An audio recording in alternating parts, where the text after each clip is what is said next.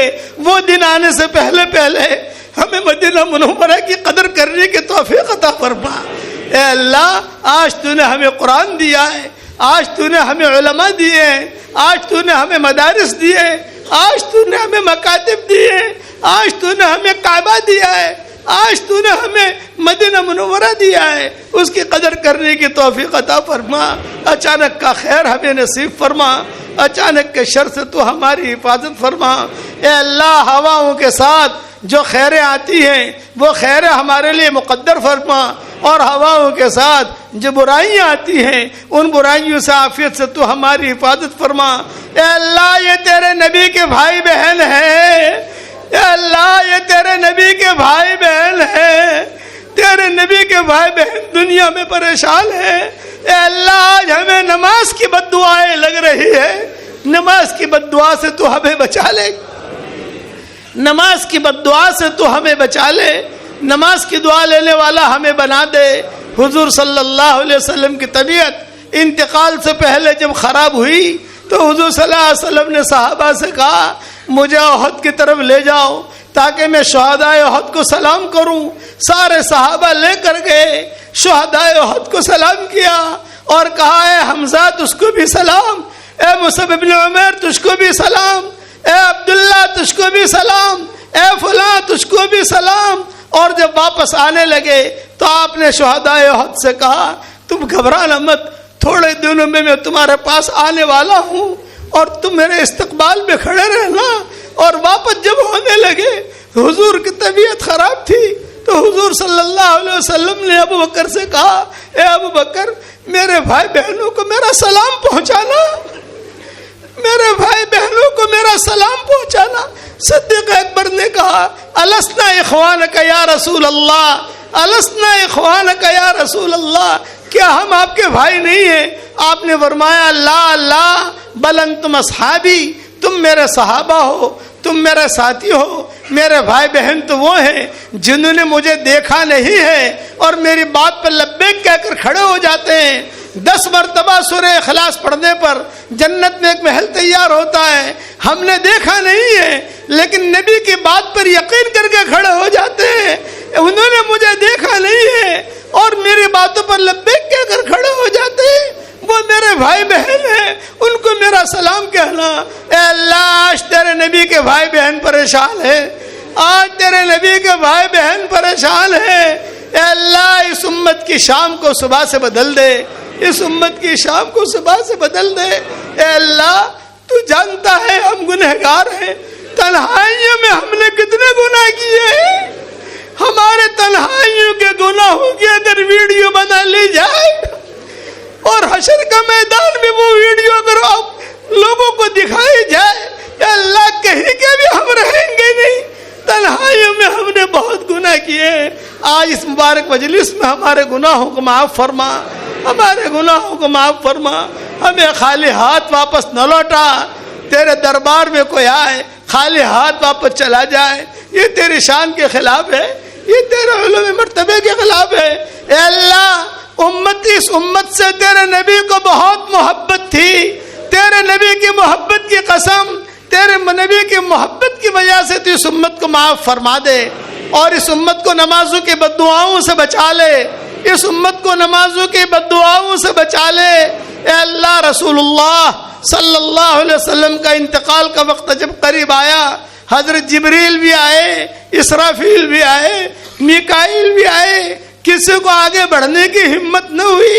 حضرت جبریل چونکہ پرانے آنے جانے والے تھے وہ آگے بڑھے اور آگے بڑھ کر کہا کہ حضرت پوری ٹیم آئی ہے، فرشتے آئے ہیں، اللہ آپ کو یاد کر رہا ہے، ہم آپ کی روح قبض کرنے آئے ہیں۔ تو تیرے نبی نے کہا میں اللہ کے پاس جانے کے لیے تیار ہوں لیکن پہلے یہ بتاؤ میری امت کا کیا ہوگا، پہلے جبریل یہ بتا میری امت کا کیا ہوگا۔ حضرت جبریل تیرے پاس آئے کہ اللہ جی اللہ جی اللہ جی تیرا نبی امت کی فکر کر رہا ہے تو نے وعدہ کیا کہ پیارے نبی کو سلام کہو اور یہ کہو آپ اپنی امت کا فکر نہ کیجئے، آپ کی امت کے بارے میں میرا وعدہ ہے میں آپ کو خوش کر دوں گا۔ اے اللہ یہ تیرا وعدہ ہے لیکن اے اللہ دنیا میں بھی خوش کر دے اور حشر کے میدان میں بھی خوش کر دے، اس امت کی پریشانیوں کو دور فرما دے۔ اے اللہ جن کے لڑکے اور لڑکیاں شادی کے لائق ہیں، غیر شادی شدہ ہیں، بہترین جوڑوں کا ان کے لیے انتظام فرما، جو بے اولاد ہیں نیک صالح اولاد انہیں نصیب فرما، جن کے اولاد تو ہے مگر نافرمان ہیں ان کے نافرمان اولاد کو فرما بردار بنا دے۔ اے اللہ مسلمانوں کے لیے حلال بستروں کا انتظام فرما دے، حرام بستروں سے اس امت کو نجات دے دے۔ اے اللہ جو ناجائز عشق میں مبتلا ہوں انہیں ناجائز عشق سے نجات دے دے۔ ہماری اس مجلس کو تو قبول فرما، ایک کہنے سننے کو تو قبول فرما۔ اے اللہ آپ کے وہ مبارک 8 نام جو آپ نے سورج پہ لکھے ہیں اور آپ کے وہ مبارک نام جو آپ نے آسمانوں کے کناروں پہ لکھے ہیں، اور آپ کے وہ مبارک نام جو آپ نے عرش اور کرسی پہ لکھے ہیں، اور آپ کے وہ اسماء حسنی جو آپ نے طوبہ درخت کے جڑوں میں لکھے ہیں، اور آپ کے وہ اسماء حسنی جو آپ نے سدرۃ المنتہا کے پتوں پہ لکھے ہیں، اور آپ کے وہ اسماء حسنی جو آپ نے بیت معمور پہ لکھے ہیں، اور آپ کے وہ اسماء حسنی جو آپ نے حجر اسود پہ لکھے ہیں، اور آپ کے وہ اسماء حسنی جو آپ نے زمزم کے جڑوں میں لکھے ہیں، اور آپ کے وہ اسماء حسنی جو صفا اور مروہ پہاڑیوں کے جڑوں میں ہیں، آپ کے وہ اسماء حسنی جو آپ نے فرشتوں کے ماتھوں پہ لکھے ہیں، اور آپ کے وہ اسماء حسنی جو آپ نے قرآن میں نازل کیے ہیں، اور آپ کے وہ اسماء حسنی جو آپ نے اپنے انبیاء کو سکھائے ہیں، اور آپ کے وہ اسماء حسنی جسے صرف آپ جانتے ہیں، آپ کا نبی جانتا ہے، اور آپ کے وہ اسماء حسنی جسے صرف آپ اکیلے جانتے ہیں، ان سارے ناموں کے طفیل سے ہم آپ سے دعا کرتے ہیں اور درخواست کرتے ہیں کہ امت کی اجتماعی اور انفرادی پریشانیوں کو دور فرما دے، امت کے اجتماعی اور انفرادی پریشانیوں کو دور فرما دے۔ اے اللہ، یہ امت کب تک پریشان رہے گی؟ اے اللہ، یہ امت کب تک پریشان رہے گی؟ اے اللہ، اس امت کی شام کو تو صبح سے بدل دے، ہمیں قرآن والا بنا، جنہیں کاروبار کی ضرورت ہو کاروبار عطا فرما، جنہیں بیوی کی ضرورت ہو بیوی عطا فرما، جنہیں زمین کی ضرورت ہو زمین عطا فرما، اور جس کرم سے آپ نے یہاں جمع کیا ہے تیرے اسی کرم سے جنت الفردوس میں تیرے نبی کے پڑوس میں ہماری قیامت تک کے آنے والی نسلوں کے ساتھ تو ہم سب کو جمع فرما دے۔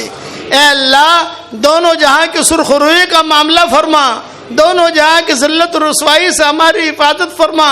اے اللہ، فضل کرے تو چھٹیاں اور اگر عدل کرے تو لٹیاں، ہمارے ساتھ فضل کا معاملہ فرما دے، ہمارے ساتھ عدل اور انصاف کا معاملہ نہ فرما۔ اے اللہ، دنیا سے جانا یقینی ہے، تجھے منہ دکھانا یقینی ہے۔ آج دوسروں کی موت کی خبریں ہمارے کانوں تک پہنچتی ہے، ایک دن ہماری موت کی خبر دوسروں کے کانوں تک پہنچے گی۔ کوئی پانی گرم کر رہا ہوگا، کوئی نہلا رہا ہوگا، کوئی کفن تیار کر رہا ہوگا، کوئی مشک اور عنبر لگا رہا ہوگا۔ اے اللہ، قیمتی گھڑیاں نکال لی جائیں گی، قیمتی انگوٹھیاں نکال لی جائیں گی، قیمتی کپڑے نکال لیے جائیں گے، قیمتی کاریں یہی رہ جائیں گی، قیمتی موبائل نکال دیے جائیں گے اور ہٹا دیے جائیں گے۔ محبت کے دعویٰ کرنے والے صرف ایک مٹھی ہدیہ دے کر واپس لوٹیں گے۔ قبر تک آپ کا اکرام کر لیا، آگے آپ کے اعمال جانے۔ اے اللہ، تو اس وقت میں ہمارا معین اور مددگار بن جا، ہمارا معین اور مددگار بن جا۔ اے اللہ، رسول اللہ صلی اللہ علیہ وسلم نے اے اللہ حضرت بریدہ اسلمی کو ایک دعا سکھائی تھی اور کہا تھا کہ اے بریدہ، جس کے ساتھ اللہ خیر کا ارادہ کرتا ہے اسے یہ دعا مانگنے کی توفیق دیتا ہے، اور جس کے ساتھ خیر کا ارادہ نہیں کرتا اسے دعا مانگنے کی توفیق نہیں دیتا۔ اے اللہ، وہ دعا تو ہم سب کے لیے قبول فرما لے۔ اے اللہ، ہمارا جب دنیا چھوڑ کر تیرے پاس آنے کا وقت ہو، ہمارے ہنسنے سے پہلے آپ ہنس کر ہماری ملاقات کر رہے ہو تو اس کی غیب سے صورت شکلیں پیدا فرما۔ حضرت برا کا انتقال ہو رہا تھا، اے اللہ، تیرے نبی نے وہاں جا کے دعا مانگی تھی، یہ برا ہے، یہ تیرا بندہ ہے، میرا امتی ہے، تیرے پاس آ رہا ہے، یہ کمزور ہے، جب تیرے پاس یہ پہنچے اس کے ہنسنے سے پہلے تو ہنس کر ملاقات کرنا۔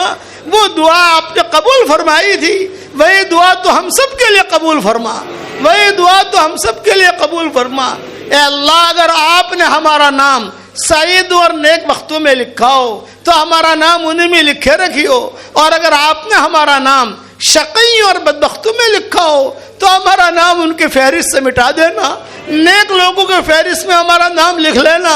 لکھنا بھی آپ کا کام ہے، مٹانا بھی آپ کا کام ہے، لوح قلم بھی آپ کے پاس ہے۔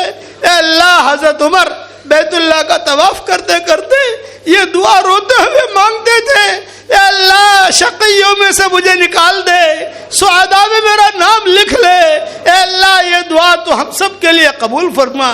رسول اللہ صلی اللہ علیہ وسلم نے جتنے خیر کے لائن کی دعائیں مانگی ہیں وہ ساری ہم سب کے لیے مقدر فرما، اور جن شرور سے پناہ چاہی ہو ان شرور سے تو ہماری حفاظت فرما۔ اے اللہ پورے احمد آباد والوں کو قبول فرما، یہاں کے ذرے ذرے کو قبول فرما، یہاں کی اینٹ اینٹ کو قبول فرما، یہاں کے ایک ایک ٹکڑے کو قبول فرما۔ اے اللہ یہ تیرے اللہ والوں کی بستیاں ہیں، اے اللہ نیک بندے یہاں آرام کر رہے ہیں، اے اللہ نیک بندے یہاں آرام کر رہے ہیں، ان کی قبروں کو تو نور سے منور فرما دے، ان کے درجات کو بلند فرما دے۔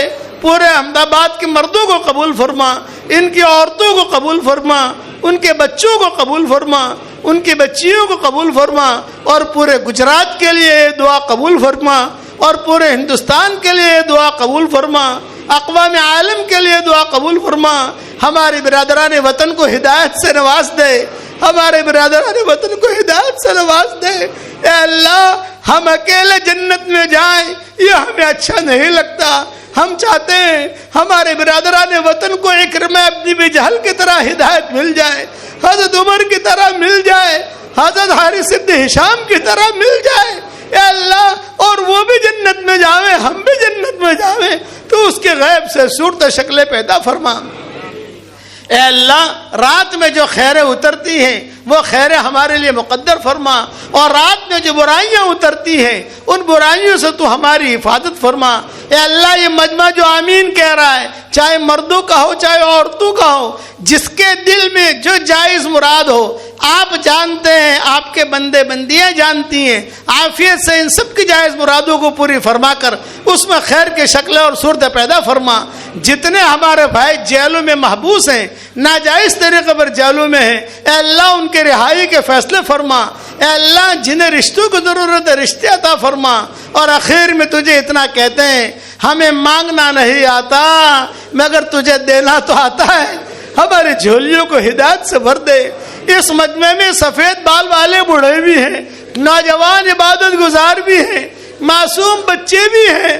یہی مجمع احمد آباد کے کسی کریم کے دروازے پر چلا جائے، صرف 1 روپیے کی بھیک مانگے، اس کریم کے لیے روپیہ دینا جتنا آسان ہے اس سے زیادہ تیرے لیے ہدایت کا دینا آسان ہے۔ اے اللہ ہمارے جھولیوں کو ہدایت سے بھر دے، ہمارے جھولیوں کو امن و امان سے بھر دے۔ اے اللہ جس نے بھی مجھے دعاؤں کے لیے کہا ہو یا دعاؤں کے لیے خطوط میں لکھا ہو، یا جن کا ہم پر کسی قسم کا حق اور احسان ہو، یا جو مجھے اپنی دعاؤں میں صرف یاد کرتے رہتے ہوں، میری ساری دعاؤں میں ان کا پورا پورا حصہ نصیب فرما۔ اے اللہ میری تشکیل پر جو روزانہ کم سے کم 313 مرتبہ سورہ اخلاص پڑھنے کی عادت ڈالے، یا اس سے کم پڑھے یا اس سے زیادہ پڑھے، اے اللہ اس کی ساری دعاؤں کو قبول فرما، اس کی ساری پریشانیوں کو دور فرما، اس کی ساری حاجتوں کا تو غیب سے تکفل فرما۔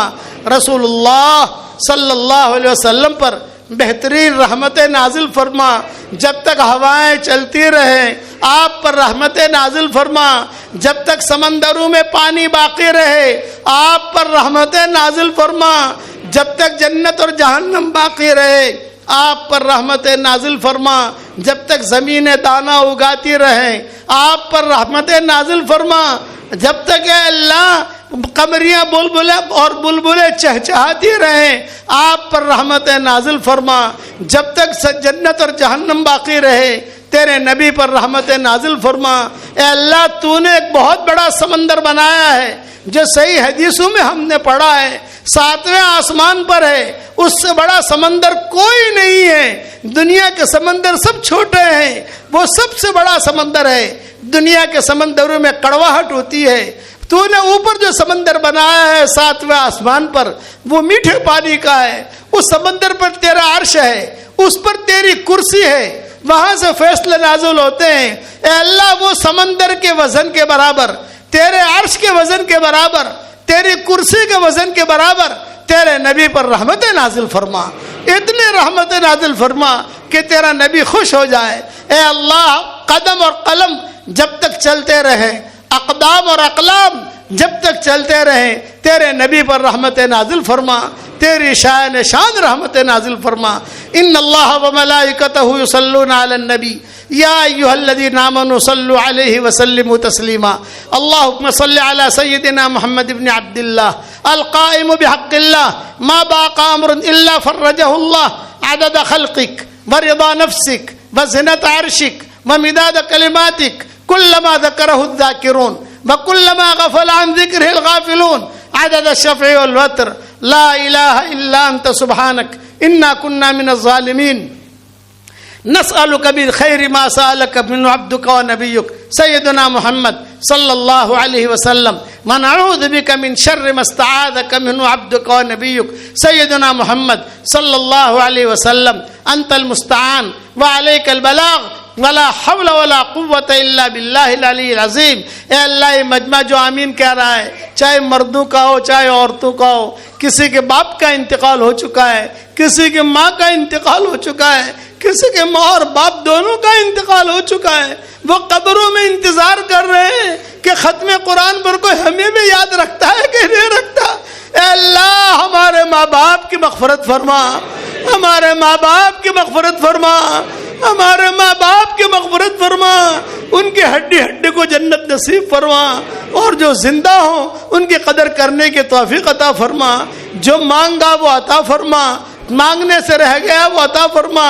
اے اللہ جو مجمع آمین کہہ رہا ہے کوئی کینسر کی بیماری میں ہے, کوئی اللہ بلڈ پریشر کی بیماری میں ہے, کوئی ڈائبٹیز کی بیماری میں ہے, کوئی گھٹنوں کی بیماری میں ہے, کوئی ناجائز عشق کی بیماری میں ہے, اور کسی کے کمر میں تکلیف ہے, جو جس لائن کی بیماری میں مبتلا ہو عافیت سے تو ان سب کو نجات عطا فرما, عافیت سے ان سب کو نجات عطا فرما, بیماری سے نجات عطا فرما. اے اللہ اخیر میں یہ دعا, دنیا میں بھی تو ہم سب کے لیے جنتوں کے فیصلے فرما, مرنے کے بعد بھی جنتوں کے فیصلے فرما, اور ہم سب کو قرآن پڑھنے کی توفیق عطا فرما, اور ہمارے دین کے سورج کو عروج عطا فرما, ہمارے دین کے سورج کو عروج عطا فرما, اور اپنے فضل و کرم سے ہماری دعاؤں کو قبول فرما. سبحان ربنا رب العزت عما یصفون وسلام علی المرسلین والحمد للہ رب العالمین.